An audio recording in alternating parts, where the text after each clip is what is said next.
இன்னைக்குதான் இந்த நெருக்கடியை பார்க்கிறோமா? நாம் தடாவை பார்த்திருக்கிறோம், பொட்டாவை பார்த்திருக்கிறோம், மிஸ்ஸாவை பார்த்திருக்கிறோம், துப்பாக்கி சூட்டை பார்த்திருக்கிறோம், வெட்டுக்காயத்தை பார்த்திருக்கிறோம், ஆட்சி கலைப்பை பார்த்திருக்கிறோம், துரோகத்தை பார்த்திருக்கிறோம், சூழ்ச்சியை பார்த்திருக்கிறோம், வெற்றியை பார்த்திருக்கிறோம், தோல்வியை பார்த்திருக்கிறோம். இத்தனையும் பார்த்து எங்களை எந்த கொம்பனாலும் தொட்டு கூட பார்க்க முடியவில்லை. ஏன்னா இது மக்களுக்கான இயக்கம். இந்த தமிழ்நாடு எத்தனையோ கட்சிகளை கண்டிருக்கிறது.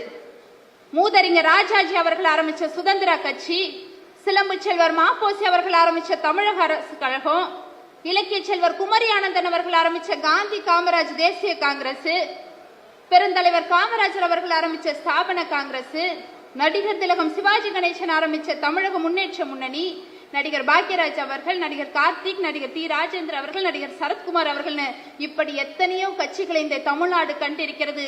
ஆனால் 75 ஆண்டுகளாக ராயபுரம் ராபின்சன் பூங்காவிலே உதித்த இந்த உதயசூரியன் இன்று வரை தன்னுடைய வண்ணத்தை மாற்றாமல், சின்னத்தை மாற்றாமல், கொண்ட கொள்கையை மாற்றாமல் இன்றைக்கும் ஆட்சி கட்டிலே அமைந்து இந்தியாவிலேயே 3வது பலம் வாய்ந்த அரசியல் கட்சியாக இருக்கிறதுனா அதற்கு காரணம் நாம் எல்லாம் கொள்கை வீரர்கள்.